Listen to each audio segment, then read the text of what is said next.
This podcast episode might be unlike any other I have ever done in that it gets into very personal life questions with some of the most detail ever for a guest I've had on this show. Olivia Kory, the Chief Strategy Officer at Haus, who's been on this podcast before bringing incredible incrementality data, reached out to me a while back in the DMs about some episodes I've done with Mike Beckham and Alex Greifeld about life and where do we find joy in our work and how does money create joy in our lives and those kinds of things. For a bunch of people in the e-commerce space who are in this world, I think there's a lot of people who are having some measures of success, maybe a lot, maybe a little, and who are trying to answer what to do with their time, with their money, work-life balance, all these questions. Olivia came with those thoughts and questions about her own life, about her own relationship to money, the time she spends with her kids and her husband, and her sense of purpose in the world.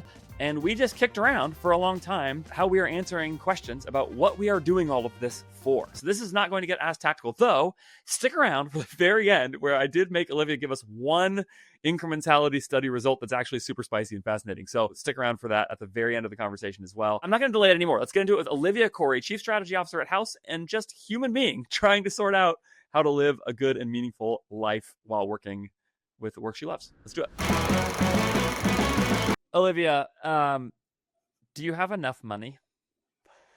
Yes. Okay, end of episode. Good talk. Yes. Yeah, well, That's I mean, easy. that an sets easy up. Yeah, I mean, that's how I feel too. That sets up, I think, a lot of stuff in this conversation. So you're the Chief Strategy Officer at Haus, like that you can say, and I don't know what you can say about your sort of equity position in that, but if Haus has an incredible outcome and you made, I don't know, a bajillion more dollars, however many you want to put on that, like what would happen in your life if that happened? What do you think you'd spend it on? What do you think you'd do with it? I've been thinking about this a lot lately, and I'm assuming you have equity, So I do have equity. Yeah. But the crazy thing is when you think about what it affords you is it sort of affords you the opportunity to stop working. Yeah. Right? Like that's what I think about is then you really don't need to work anymore if you have an outcome like that. And then it's like, well, but I want to keep working. And so I really don't know what I would do differently.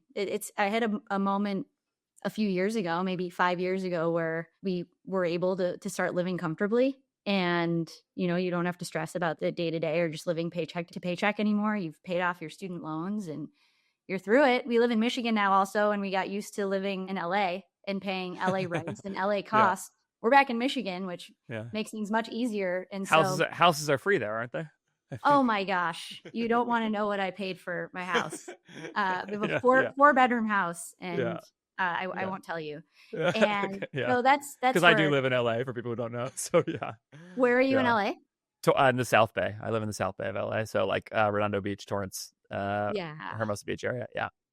Well, that was the impetus. Is we were in a 1-bedroom in West Hollywood with no in-unit laundry. And COVID was raging, and we wanted a house with a yard, and we were starting our family. And so that's how we ended up back here. It just made all the sense in the world when the pandemic was going on. But I mean, back to your question, day to day, I can't imagine what would change. Nothing.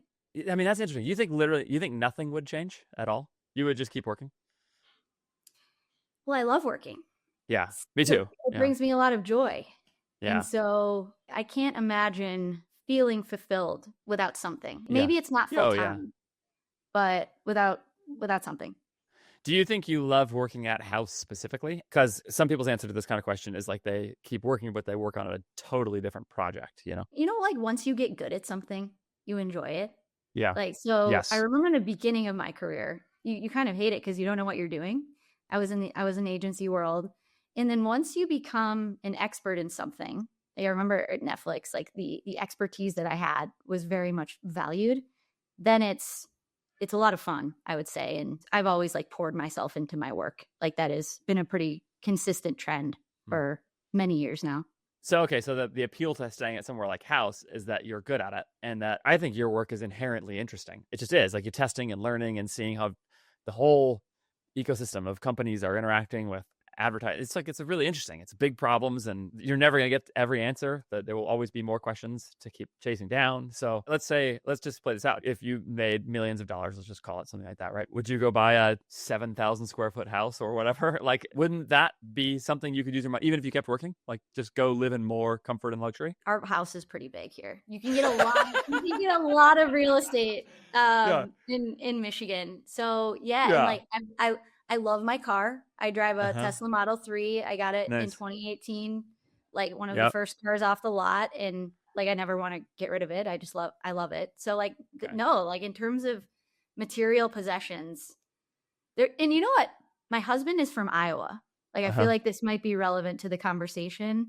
He grew up like in a farm town in Iowa, and so I do think your partner has a lot to do with it. Where like he is a very simple person. And so even the way we're living in Michigan, in suburban Michigan, feels like pretty luxurious. And so maybe that's what's influencing my answers here a little bit more than you might think. It's such an interesting thing, right? Because like you said, like this is theoretically the thing that's supposed to keep you connected to the job. Like that's the point of equity in part, right? Is like you've got this potential giant outcome. But what you're telling me is like you don't see a real way in which that adds something that you really value to your life. Like I hear you saying, my house is already big enough. I love my car. It's fine as it is right now. I don't really need anything more.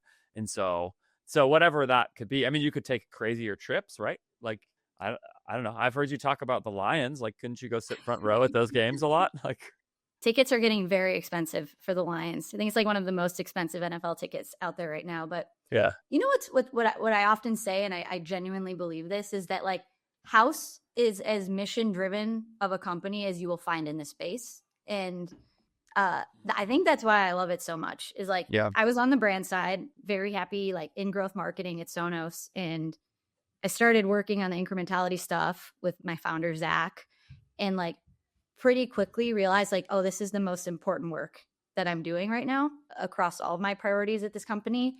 And then you like realize the transformation it can have on an organization. And you're working with smaller businesses. Like this is it's more of kind of like an enterprise problem.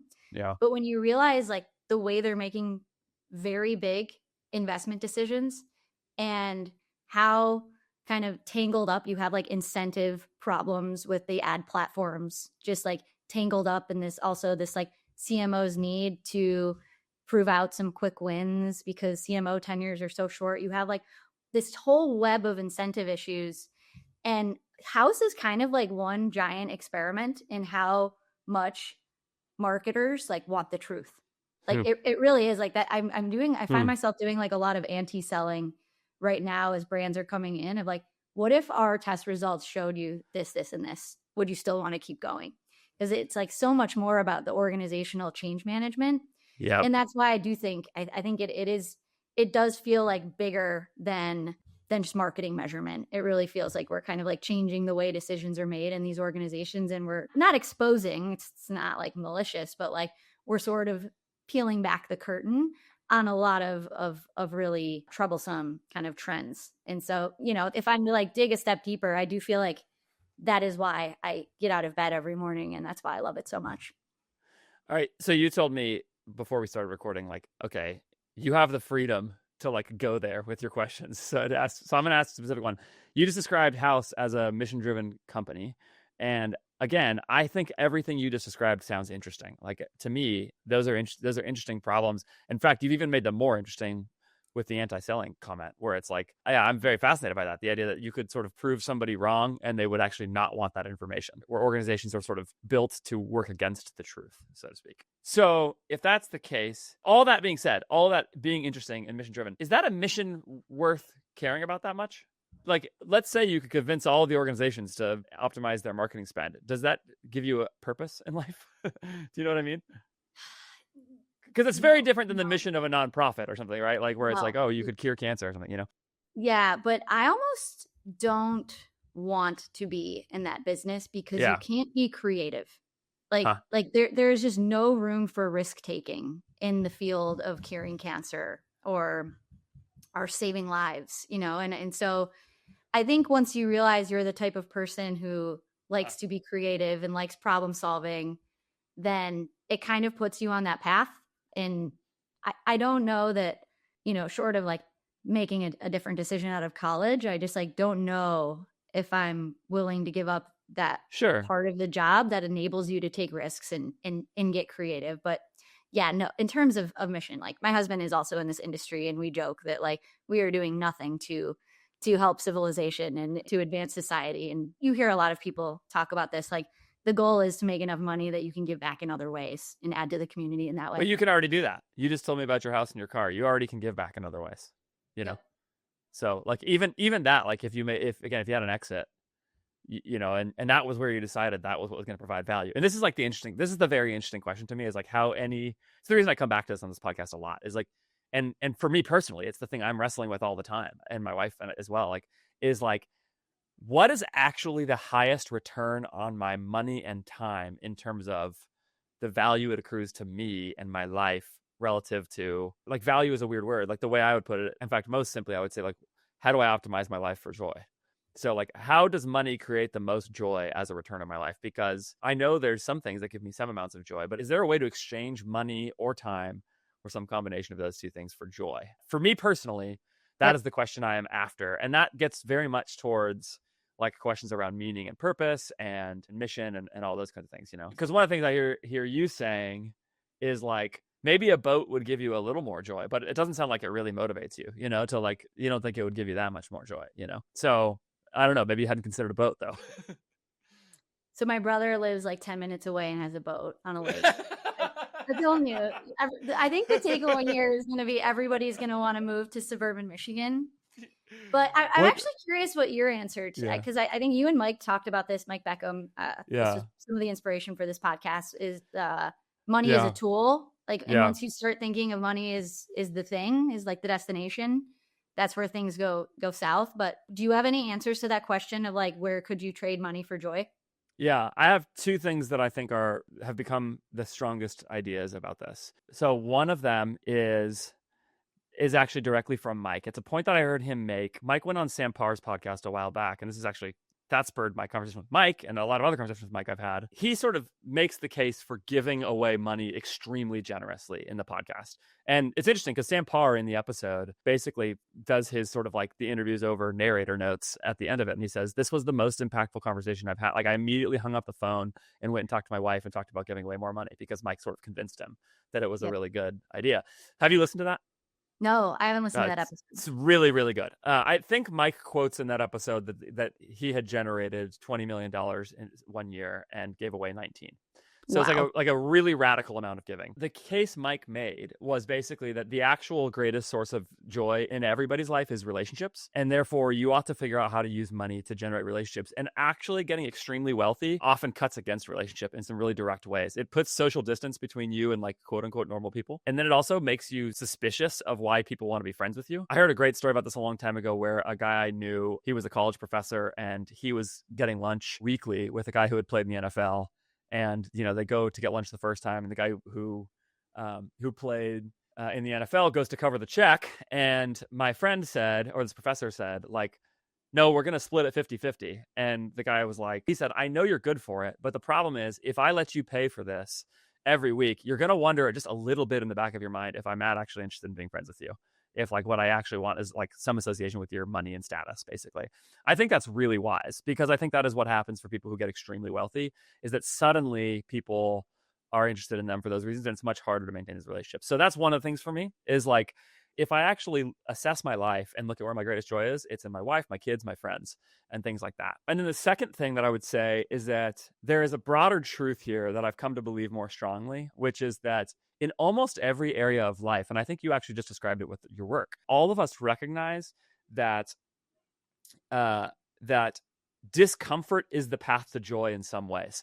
And what I mean by that is like working out is really hard, but you feel great afterwards, In fact, it requires you to feel uncomfortable and to feel discomfort to generate the good feeling and the health afterwards, right? The reason you would want to keep working and the reason why many people who quit working are actually kind of miserable if they just try to like twiddle their thumbs all the time, which Patrick could do, my COO and business partner would tell you that happened for him at Supply, that he went into a period that was really hard after he sold Supply and didn't need to work anymore, and coming back to work with me now is because it's because the challenge is actually the interesting thing. Generating too much comfort in your life has actually a way of working against your joy, not towards it. That's what I think. And therefore, one of the sort of medications you can give yourself in advance is to not let yourself get overly comfortable. And this is where it's again good to be careful to say, I'm not saying it's good to be poor. I think it's also very clearly the case that poverty relief generates more joy for people. Being poor is not joyful necessarily. Although I'll say I do think there's a kind of joy that is big enough even for people who are poor. And people have all heard those stories a million times, right? But sort of once you get to that baseline level, sort of what you're describing, exactly your situation is right, which is more comfort and more possessions, I'm not sure is actually going to add any more joy. And in fact, possibly maintaining some challenges or difficulties or whatever, and I think difficulties might be the wrong word, is important. So I think Mike's case for generosity is really interesting in this case, which is that more radical levels of generosity produce joy in your life because they keep you relationally in a better spot with other people. So that works for sort of standard number one there. And number two, it actually works against your ability to get too comfortable. And I think that's really counterintuitive. But the thing that's so interesting to me about this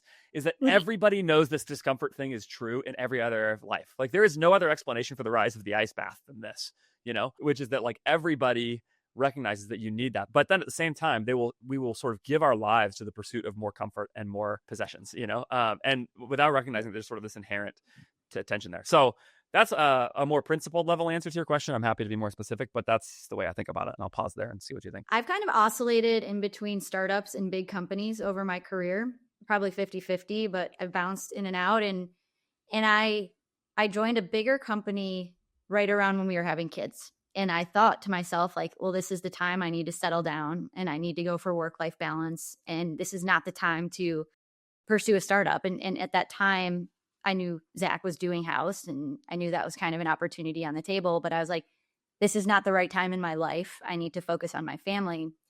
And then I joined and I was bored. I was like, this is exactly what you're getting at, which is that I love the pace of startups and I love problem solving and I like working on really interesting problems. And so I remember having a conversation with CFO from one of my last companies, and she was a mentor of mine. And I was telling her about the position I was in where I have this startup opportunity, but it doesn't feel like the right time in my life. And she said to me, she's like, you should never have to choose between a job that you want and your family. It was almost like the permission I felt that I needed to take this job, and you shouldn't need permission. But I was like, I was just feeling guilt about where I should be in my life. But that guilt is still there somewhere deep inside. And it's probably why we're having this conversation right now. And we didn't say this up top, but we should say that we are insanely lucky people. Insanely. And 100%. The intention of this episode is not to feel sorry for myself in any way, but I hope maybe the part that's relatable is you just don't want to live a life with regret. And I'm in it right now. We're so in it with Haus and I love it. And I think about Haus way too many hours every single day. And it does bring me a lot of joy and fulfillment. But I am wondering, is this the right time in my life? Am I going to look back on this with 2 little kids and think oh, I just wasted the best years of my life, really just so deep in this company. And for what? If you're not doing it for the financial outcome, then what is it for? And I've come to realize I just love it. And so that there's a line there of what is it's hard not to let it consume you when you're really in it, in the trenches.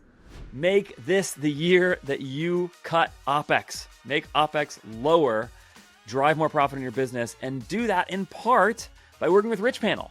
RICHPANEL is customer service help desk software that is built from the ground up with AI that is 30% cheaper, guaranteed, 30% more affordable, guaranteed, than Zendesk or Gorgeous. So if you're switching from one of those 2 providers, then you're just guaranteed to save 30% on your bill. So it's a no-brainer to at least take the call for that reason. And then when you add to it that also on average, I see a 30% reduction in ticket volume. That's mostly owing to their customer service self-help portal being so good. It really just makes a lot of sense. RICHPANEL was built from the ground up with AI, and that's why they're able to scale with your business very effectively, whether you're just starting out, like my brand is going to be doing in the new year, or whether you are a 9-figure business, like brands like Ridge Wallet, who use RICHPANEL for their customer service help desk, are doing. It is going to work with you. It's not just for small brands. It can go with you the entire way. And even on top of all of that, they will promise you that they can save you, or that they can help you transition in 2 weeks or less from your old customer service help desk to this. They know you don't have a lot of time to waste on this. They get you going quickly and easily. That's why multiple of my clients are using RICHPANEL,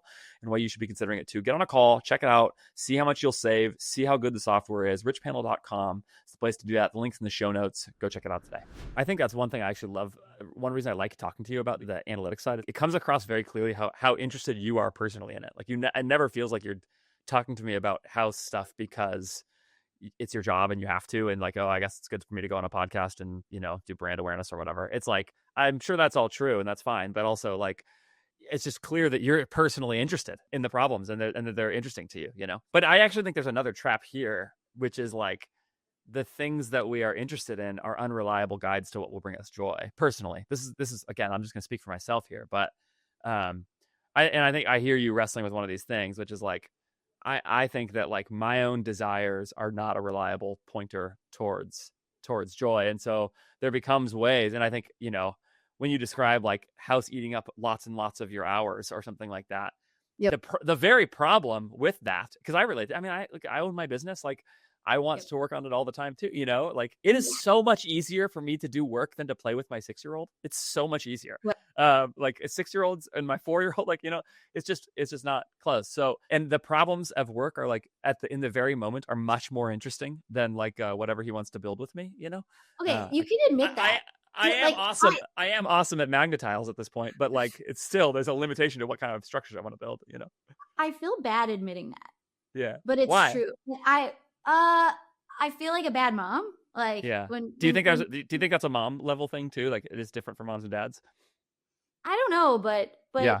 I feel like I'm wrong to think that way. Like I should be like, everybody tells you that my kids are 4 and 1, that like, oh my gosh, you're going to wish for these days, then you're going to wish for them back. Like, and, but then, you're like in the playroom in the basement and you're like, it's like very hard to not let my mind wander back to work. And I don't have any answers for that. I was wondering if you had any tips for how to stay present, because even, I'll put my phone away. And like, even when I put my phone away, I'm still thinking about the day and some of the meetings and kind of synthesizing. This is so relatable to me. I think especially at this stage of life, like it's just really, I think if my wife is not in the house right now, and but I think she would listen. No, there's nothing she could be less interested in than my podcast. No, I think she would say that I'm not also that great at this. I do work like a 40-hour work week in general, unless I'm like traveling, but that's only like once a month for a couple days, probably. Like it's just not. So I work a pretty normal work week. I've really noticed how much like I always need something to be consuming, and I think that's not good. Like a podcast, when I'm doing the dishes, a podcast, or just like when the kids go to bed, I put something on TV. It's like, that's not good. I don't think it's good. And I want more brain space to open up for other thinking. It's hard for me to sit and read a book. And that feels just like the normal phone addiction stuff. So yeah, there's that, plus like the sort of constant thing going on in the background with work. And then, again, like the downshift from work level thinking to 4-year-old level thinking is really hard. But one of the things I would point out about this is that this is where I would also say, like, I'm not sure my desires in that moment are super reliable as a pointer to joy. Like, I think it's possible that maybe like that I need to figure out how to deal with that and sort of fight through it so that to build a relationship with my kid, because that's how kids do that at this age. I don't know. Yeah, I don't think I have a great answer to this question, but that's my kind of question about it, is like, if I want to work all the time, I'm not sure that's actually good, even though I want to do it. I always used to think the problem that people would describe with like the workaholism or whatever was like, oh, because the boss is keeping you there, or because you just want the money or something like that. But the real problem I face is that I like it too much. It's not that it's imposed on me, 1,000%. That is one of the biggest realizations you have. Like sometimes people around here will ask me like, well, can you talk to your boss? And I'm like, this isn't coming from my boss. Like right. If I told Zach that I wanted to be part-time and I wanted to be a more present parent, he could not be more supportive of that. I don't feel any of that pressure. It's all from within. It's almost scary, right? Because there's like, what is the solution then?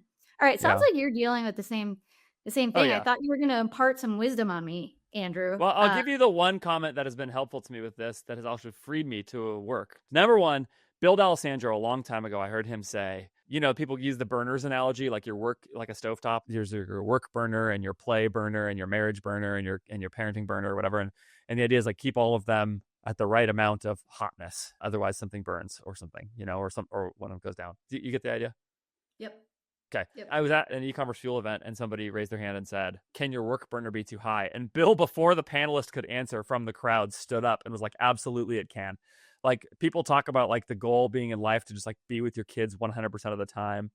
And he said like his wife said to him, like, "Was your dad at home 100% of the time?" And Bill's like, "No." He's like, and his wife said like, "Do you have a good relationship with your dad? Did you experience him as absent?" And he was like, "Great relationship with my dad. He wasn't absent. I'm glad he worked." And she was like, "So why do you think it's different for you and your kids?" But that's like fetishized almost in the entrepreneur community. It's like work so you have freedom to spend all your time with your kids. But actually the work burner, but the kids burner can be too high.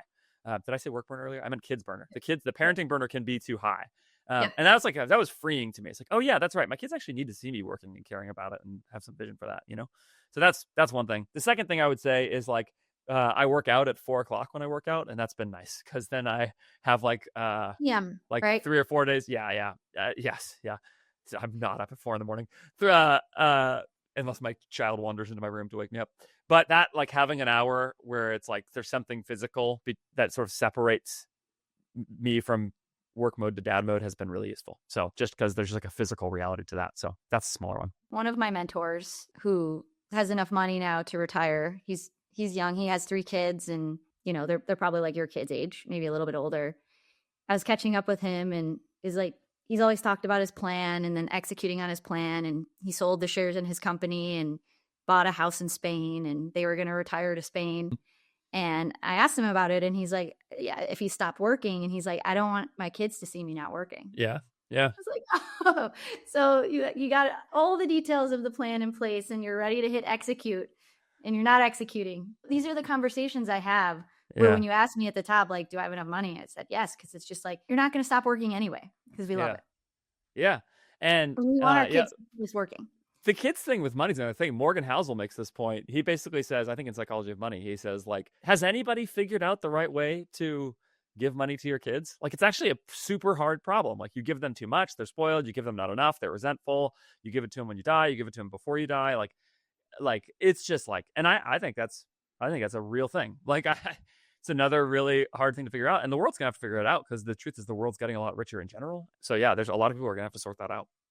Yeah, the work burner went too high, and a lot of the reason I've been thinking about this stuff more is over the summer. I remember I went like straight from Cannes to New York to Toronto to some event in South Carolina, and then came back, and then I went like straight into the Meta report. And so even when I was home, I was still kind of we're working pretty late on that.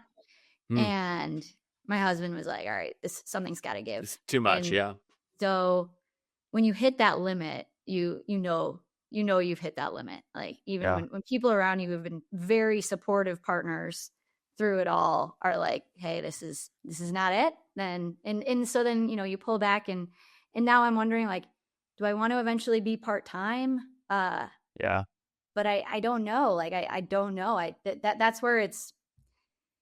I think I bet a bunch of your listeners struggle with this. Is like, oh sure, you don't want to like that sounds great in theory, but then you have to accept giving up some control over these situations. Like you pull back and you go part-time, you have less influence over the outcome. Yeah, and that also doesn't sound good. So I'm in it in terms of trying to figure out, if I could design my perfect life, what would it be and what changes? And I don't have any answers. Yeah. You have heard me talk about More Staffing for a long time on this podcast. Very trusted friend, company in the Philippines that helps connect you to incredible Filipino talent. You've heard me talk about how they can staff talent across your e-commerce organization and just how good they are, how much my brands have been affected. I use More Staffing to staff across everything that I'm doing and will continue to do so over time. But their service has actually taken a whole new step forward in a way that's really, really cool. And that is they've really built the service around scaling an e-commerce business profitably by combining operational leadership on your side with offshore talent and AI. And the way they've done that is they'll now walk you through sort of an OpEx roadmap that will help you think about how you can forecast OpEx in your business and think about where the savings opportunities are, and then connect you with the right staff to do that, right? So what they're going to do now is to create what they've called like a 4-step OpEx optimization framework. Step 1, they'll build you a 12-month forecast and diagnose your cost structure so you can see, like, are you actually bloated on OpEx relative to your revenue? Is it just the revenue stage you're in? What is that? Step 2, they'll help you redesign that forecast for leverage. Step 3, they'll help you think about how global talent in the Philippines in particular and AI can help reduce those costs, and then help you over time in step 4 with measuring, iterating, and scaling from there. So it's really a hands-on service that's going to come alongside you to help build your e-commerce business for really good OpEx, really good operational efficiency, using a bunch of different tools that are available to you between financial modeling, offshoring, and AI to help you really get a sense of how can I build a great business with incredible talent that I retain, that I attract, retain, all those kinds of things, alongside doing that stuff with like real financial efficiency and alongside doing that with AI. So go check that out today at morestaffing.co/AF. Get on a call with them. See how that service is developing. Morestaffing.co/AF. Again, this was a business founded by e-commerce operators who really understand e-commerce businesses well, understand what the goal is in your business of lean OpEx with great talent at the same time. It's really awesome. So morestaffing.co/AF. Go check it out today. Do you have clarity to what you're trying to accomplish at the bigger picture level? What I mean is, like, one of the things that orients my answers to those specific questions is that I have like a pretty strong sense of broader purpose. Like, you know, I've talked about, I'm pretty religious. And so like, that's like a part of the way I try to answer some of those questions is they sort of, they're branches off that tree for me. And so, I also think it's always honest in a conversation like this to tell people where I'm coming from here. And Mike Beckham is too, who we referenced earlier. So whether it's that or something else, do you have anything that sort of helps you think through like the purpose of work, marriage, kids, all of those things in a broader sense than any of the specifics? No, and in that, I think that's part of the reason I'm struggling is, have you read the 5 Types of Wealth?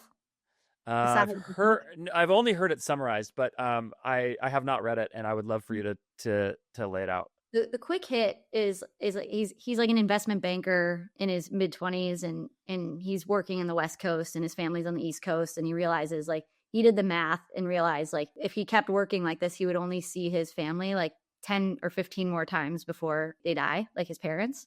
Jeez. And so it totally changed his outlook in terms of there's more than just financial wealth. That's one type. In terms of the 5, it's like also time. And like, would you trade places with Warren Buffett? Like, no, because he's in his 90s. And so there's like also this like having a wealth of time in terms of your whole life ahead of you. So there's like time wealth. That's insightful. Social wealth. We talked about this in terms of relationships, and I feel like pretty wealthy there. And then mental wealth, which is the bigger purpose. And then what's the last? Oh, physical. And physicals, I'm fine there too. So it's that the mental wealth is this idea of like feeling connected to something bigger than yourself, having a broader purpose in the community and at large. And like, I just don't have that. Like, I did the test because they give you a test to answer like how you're doing in each of those dimensions. And like the mental wealth piece was very low. Like, I'm not very religious. And like when you and Mike were talking about this, it's like, oh yeah, like I think the fulfillment you feel there is like a very noticeable void in my life. And we were joking a bit, but like, yeah, I don't know if we want to go there. Go for it. I think you're not alone. There's no way you're alone in this. I think this is the thing. The reason I express my position on this is because I know other people are like me and other people are not like me, and they're going to want to come to some different conclusions here. I think your voice, your experience counts. So yeah, you could, there's no way you're going to be only speaking for Olivia here. There's going to be other people who relate to your perspective. Yeah. I feel like, sometimes I feel like it's akin to like presidential candidates. Like, we should have a better option when it comes to religion. And what I mean by that is I do see like all of the ways in which it is great on a micro level. Like, I see the ways in which people around me are just doing so much good in the community and have lived like very good, very fulfilling, pure lives. But when you like zoom out on the macro level, that's where I start to struggle more with the idea of religion. And it's like, you do start to wonder, like, if you think about it too much, like, has religion done more harm than good over the years. And like, Yeah. I know like if my parents heard me say that, they would kill me, like, but I feel like there should be a better option, something that feels like that I could buy into it and separate it from all of the scandal. Yeah. The first thing I'd say is that feels like a really reasonable question to me. It's like, if the net effect, this is very much a incrementality way of looking at the problem, which I appreciate. If the net effect is marginal negative, marginally bad, right? Yeah, I guess I'm trying to avoid the word incremental, but I should just say it. If the incremental contribution of religion is bad, taken at the largest level, then something is wrong. I think you're right. So I think it's a pretty reasonable question. I think my question back to you would be, when you say there should be a better option, what are you looking for? Describe that option. I want a community that it's funny. I was talking to somebody who was thinking about starting a company around this, like a community place that's not a country club and that's not a church, and like something where you have shared beliefs, shared ideals, but I can disassociate that from like all of the conflict, if you will, that religion has caused, Yeah. and like, and something that I can more easily buy into is reality, Yeah. like I can believe that there's a there versus kind of having to suspend disbelief in a lot of ways. Is what I feel like I'm doing sometimes. Yeah. So your objections are both moral and ontological, like in the sense that like you look at it and say like, I'm not sure the total outcome, the total contribution of religion has been good, first of all, and secondly, you're not sure it's true even if it was good, right? Like, which like you could sort of, imagine a theoretical religion where you were like, oh, they're doing all this good in the world, but they believe in a flying spaghetti monster, and it's not true. That would also be problematic at the same time. Yeah, but one is more of an issue than the other. I feel like like I could buy into it if I felt like it was doing good. Net positive contribution to society. Yeah. I think okay, I like that. I think there's a lot here, but they're great questions. Have you like tried to explore this? Have you gone across and like, are you like a philosophy reader? Are you do you go read Buddhists? Do you anything like that? Yes, way back when I was in college. Sure. It hasn't come up as much lately. To your point, I don't read a lot of books these days. But yes, like majored in English in English lit in college and read a lot of I didn't know that. That's awesome. And studied. So it is funny that the friend I mentioned, like he was the insight was like the world is becoming more secular than ever, and there a lot of people similar to me don't feel connected to the community. And what if there was a community that you could be a part of, both online and in person, and we shared all these like these beliefs and morals, and what that would have manifested in was basically like a cult. Like there is no business there, right? Like what is the business idea? Like you end up having to kind of like write the manifesto of like what are the beliefs and what are the shared ideals and shared principles, and then it kind of becomes its own new thing. And like maybe there is one like out, like maybe that is like a modern religion that I just don't know about. But you're sort of describing Unitarians, I think, a little bit. That's what I was thinking, is like maybe that's Unitarian. That is like, it's the closest I think that I've seen to what he was kind of describing in principle. The challenges that I see for most Unitarians, I have a friend down the street who's Unitarian. He was he was saying like, he knows that I go to church, and he was sort of asking me like, how come what do you think about like, are people coming to your church or not? And I was like, the challenge that I see is that like people don't stay motivated around it for very long because the things they're united on are not strong enough to keep a community together. Typically, this is my experience. So I don't know. I haven't known a lot of Unitarians, and so if somebody's Unitarian, I'd love for you to reach out and tell me your experience about that, because it's probably different than what I exactly understand. But is that like there's sort of not enough shared belief to like sort of meld a community together, even though much more is rooted around some shared moral foundations versus not. But I think that one of the challenges is that like there end up being all kinds of moral situations that end up dividing people along those things that people don't have a real clear way to adjudicate without some sort of more central committed ontology. So we're getting real nerdy real fast here, but that ends up creating a sort of a different problem. Now, churches divide over things all the time too, Christian churches. So it's not like that problem is completely solved either. But I think that's why there's such a thing as a doctrinal statement in a church and I'm sure that's true outside of Christian churches too. Like just having some things that we say, we definitely agree on these things. And to be part of this community, you have to be committed to these things. And you can be a wonderful human who people like, but you can't be like a true member of this community if you aren't ready to sign on to these, because we have to have something to keep us together, and that's hard to do if you're expressing what you're expressing to me, which is like there's some moral things I believe, but I'm not sure on the central ontological things. Okay, can I feed back to you a couple things that I hear in this conversation from you, and then you can respond to them? Yes. Okay, number one, one thing I hear is you saying there's some things that you are fairly clear about, like you have a very strong sense that more money won't make you any happier in a clear way. That's interesting. I mean, you're so clear about that. I think some people sort of would say that's true for themselves, but actually it's kind of the right answer. Like everybody knows you're supposed to say like, oh, I have enough. But I don't hear that with you. I hear like real conviction that like, you're like, no, I have enough. Like my husband and I, we don't really need more. So I think that's really interesting. I hear you saying you're quite certain you don't have like central purpose. That's a real problem. Like you're able to express that with a lot of clarity, which is like, I scored very low on the mental wealth test. So yeah. And then I hear you saying you also have a vague sense of guilt and uncertainty as well around like not being a present enough mom, feeling like you're supposed to be more present with your kids, but also like you like work and there's something really good about that. And you like Haus a lot and all those things. And so there's like this weird jumble of uncertainties alongside these couple of certainties, which is like not enough purpose, don't need more money, uncertain about sort of how some of this middle part works out, but some level of guilt in there. Does that describe your situation reasonably? Nailed it. Is this, okay. Can we make this like a quiz funnel now?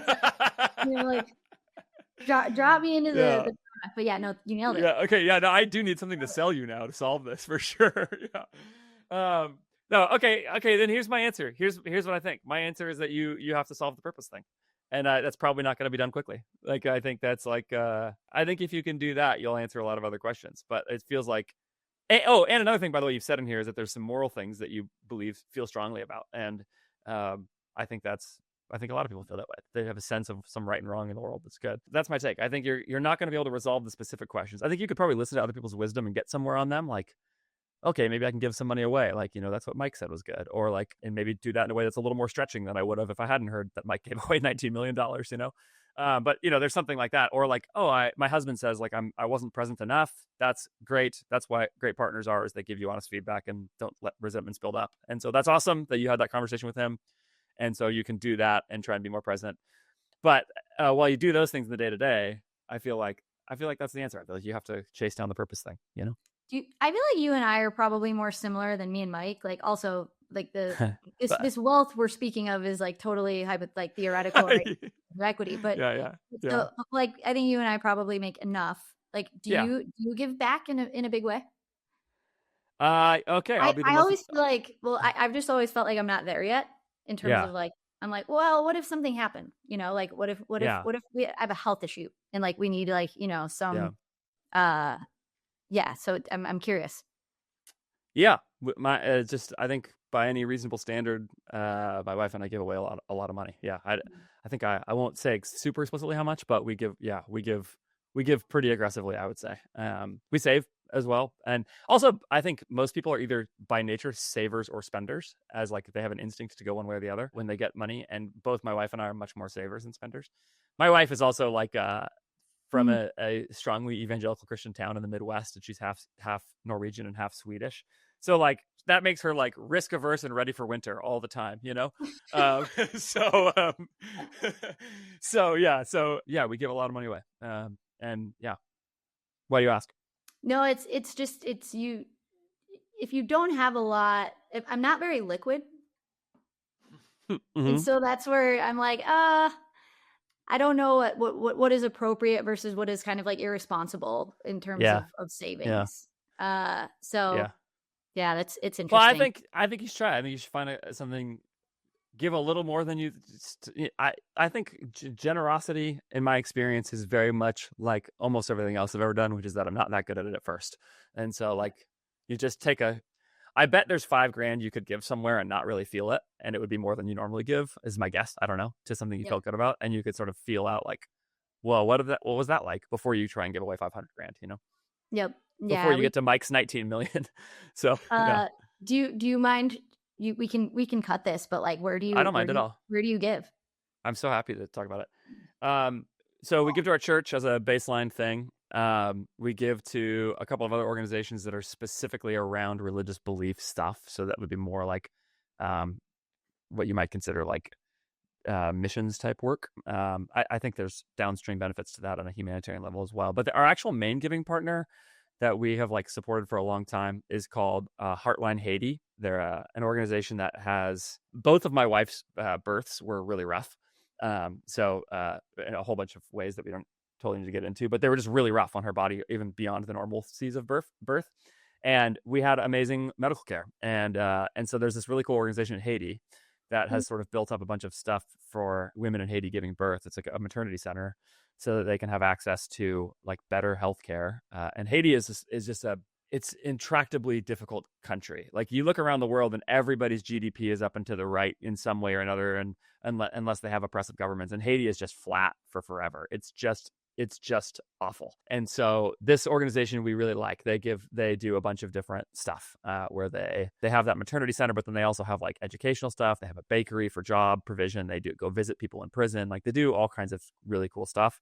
And we've come to really appreciate and trust them. And so it's sort of the main place we give outside of church and some of that stuff. Yeah, I like that. You give on like the micro level and the macro level almost. It's like sometimes I'm like, like and we give back in the local community. And sure. I struggled. I love what you found. It's like at the macro level, like how do you know your money's going to good use? I found a site like maybe like 10 years ago, maybe less, but the Life You Can Save, which like tells you like where your money can go the furthest if you and it's some really interesting places. And so I've used that before. But that's cool. You always like I'm sure you agree. It's like it's hard to know whether when you give it that macro level if it's in the right hands. Yeah, this is one of those things that I think is like a skill with generosity that I don't know how to do this yet, which is like I don't really know how to figure out how to optimize it. Like there's a question. Honestly, what I always do with this is I ask Mike because he's just giving away so much money. So should I give more to less places? Should I give less to more places so they aren't dependent on me? We've kind of come to a mix of different things there. But one of the big challenges for me and my wife has been sort of selecting. Like Heartline is by far the place that we're the most committed to because so far as we can tell, they're doing great work. We're an important giver with them as far as they told us. And it just feels like I don't know how those people are going to survive without somebody giving to them. So it's something like that. And that has, I would say over time, it has been a more joyful thing. Because the other thing is I expected when I first cut them the biggest check I ever gave to somebody, like when I first did that, I was expecting to be like shot through with the joy of giving the money away. That was like what people... That was like what generosity is supposed to feel so good, and this wasn't the case. Like I just was like, I don't know. I just gave that money away. It's from people I've never met. I can't go meet them. It's like not a good idea to go to Haiti right now. Like I would like to go at some point, but I can't right now. So yeah, it's just tricky. I don't know. I've thought about a bunch of other things here. I have a bunch of employees in the Philippines. I've thought about trying to find some really good Philippines charities just because I'm tied to the Philippines in other ways. Yeah. Hey, I listen to your ad reads. It's more hard. Staffing. Yeah. Shout out more check staffing. out more staffing. That was a free one. That's great. Yeah. Yeah. Interesting. Yeah. I mean, I've been fortunate enough to get set up with an exec coach, and it's funny, like the place we often land is like it's much deeper, and like I think this is where you're going with it too, is like you do need to work on the purpose piece. Like this is not a surface level kind of like exploration. It really does require some deeper meaning conversations, and I'm like I haven't been open and willing to go there recently, but it's like well, it's like everything in life, like if you want things to change, you have to put in the work. Hey, quick note, if you're looking to do some end of the year giving for tax purposes purposes. Make your tax burden a little bit lower. A lot of people are giving in December specifically, and this episode is coming out in December. So go check out Heartline Haiti. Heartline is a really cool organization that my wife and I have been giving to for a long time. So go to heartlinehaiti.org. They have stuck with people in a really dark, really difficult time. If you don't know, Haiti's basically under gang control right now, but Heartline is still operating with women and children in school and, like I said, giving birth, all those kinds of things, sticking with people through a really difficult time. So if you want to support an organization that, as far as I can tell, is doing really awesome work, go to heartlinehaiti.org and check it out. Just thought I'd drop it in there since Olivia brought it up and some people would be giving this time of year. Thanks. Olivia, this has been awesome. So do you have one more minute to just give people who made it through this conversation one little bonus incrementality thing? We should have started with that. I feel like maybe so people would listen. Yeah, nobody's gonna hear this. I recorded on the Operators podcast over the summer, and it was Great. 2 hours talking about data. And I listened to it. We're joking that there were like 14 people listening by the end, so that's we're probably less than 14 at this point. Yeah, no chance. I listened to that whole thing, and I'll tell you, I don't listen to business podcasts, but I listened to you, Olivia, on the podcast talking for 2 hours about incrementality and meta ads. I was like, I'm tuning in. So yeah. Well, we had Mike there, so we were lucky. But what is the question? Like, what have we been seeing? Yeah. What's just give people a spicy something. We just passed Black Friday. Like, what's the most interesting little incrementality nugget you can give us for people who made it this far? Yep. Taylor's gonna love this. We'll have to clip it and send it to him. But okay. I have to be careful these days because I don't want to speak too much in anecdotes. Like, unless we've really dug in and I have like very clear evidence of a trend, like I don't really talk about this stuff. But I've seen enough tests, I think, over the past week or two to be able to confidently say that I came into Haus really with the hypothesis that spend over a moment like Black Friday, Cyber Monday is probably less incremental than you think, because this is when everybody's coming in to buy. And we're seeing a couple of interesting trends that disprove that theory, which is that the tests that are actually live and running right now, like through Black Friday, Cyber Monday, are looking pretty good. And then even more interesting, and there's like just so much to unpack here, tests that ended before Black Friday, Cyber Monday, but that have a post-treatment window on right now, that runs through post Black Friday, Cyber Monday, are showing like a huge lift. So like, let's say you ran a test from October 1st to November 15th, 6-week test. You turn off the test, you see your results, you're not impressed. We've just been following those cohorts for, the subsequent 3 weeks.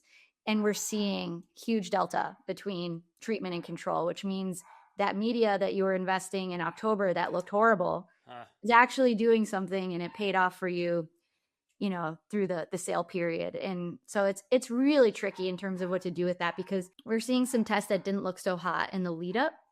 And now we're looking at the post-treatment window and we're like, oh, this is good. Like maybe we should have been pouring more money here. You guys should do a study release on this, aggregating that kind of data in like the middle end of summer next year, because this has been actually like the first thing I ever really published media wise that was good, or that was like real, was like a write-up I did when I was a CTC as a strategist like a bunch of years ago. And it was back in the old days when Facebook ads would show you 1-day click versus 28-day click.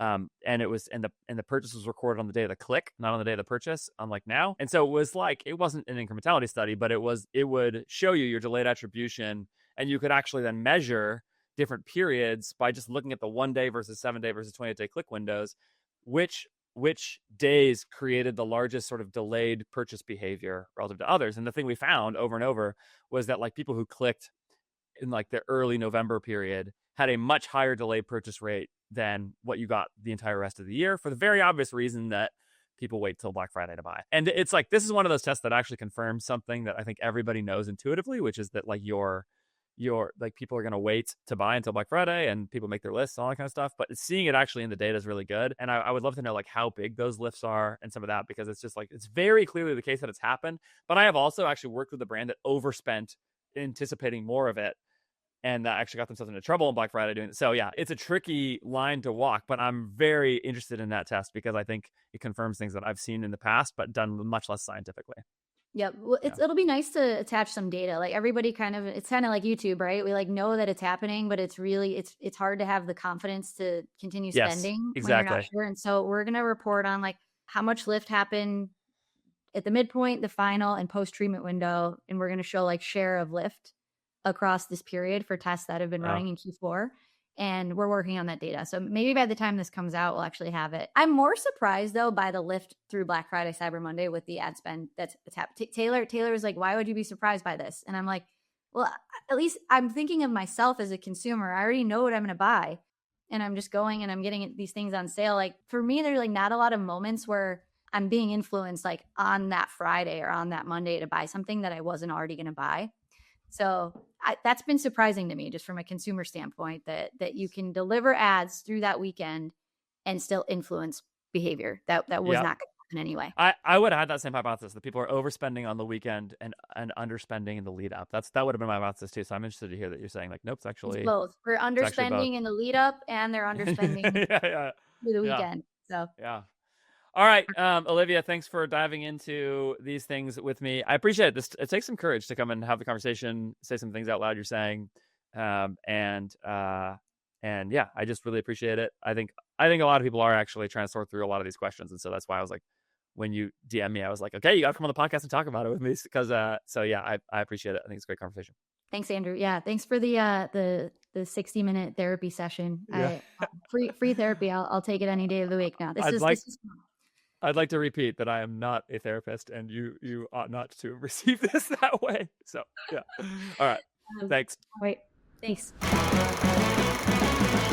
Gigantic, huge thanks to Olivia for doing that episode, getting personal and thoughtful in all these ways. I hope you liked it as much as I did. If you want to work with Haus, you heard those incrementality results at the end there and get that kind of thinking applied to your business, go to haus.io, haus.io. You can also follow Olivia on X at Olivia A. Kory with a K. The link for that is in the show notes, so you can go check that out there. And I would love your feedback on this episode. podcast@ajfgrowth.com is the place to email me to tell me any of your thoughts, or the comments would be great as well. I check all of them, read all of them. I'd love to know if you like this episode, if you like this kind of content, if you have more interest in me doing more of this kind of stuff. It's my favorite kind of conversation to have, to be honest with you. So I'm very glad to do it. And I would love to hear what you think as well, if you made it through it. And then also go to ajfgrowth.com to see everything that I'm doing. Take an intake, fill out an intake form and tell us if maybe it would be a good fit. Get on a call, see if I can help your business as we start to expand a little bit more into next year. Fill out the form on the website. Let me know. Big thanks to RICHPANEL. Big thanks to More Staffing for sponsoring this episode. Great sponsors who I love working with. Definitely go check them out. Again, the link for both of those are in the show notes as well. I will talk to you next time with a bunch of good guests. I have so many good guests coming up. Who do I have? Oh, Jess Bachman coming back very soon to talk creative. That's going to be awesome. Got an episode with Patrick Cadu, as always, every month to talk about what we are doing. Curtis Matsko from Portland Leather Goods is coming back, CEO there, coming for the first time to talk about how they are planning out things. So a bunch of stuff. Subscribe wherever you're watching or listening. You're going to like it. You're not going to want to miss it. Talk to you soon.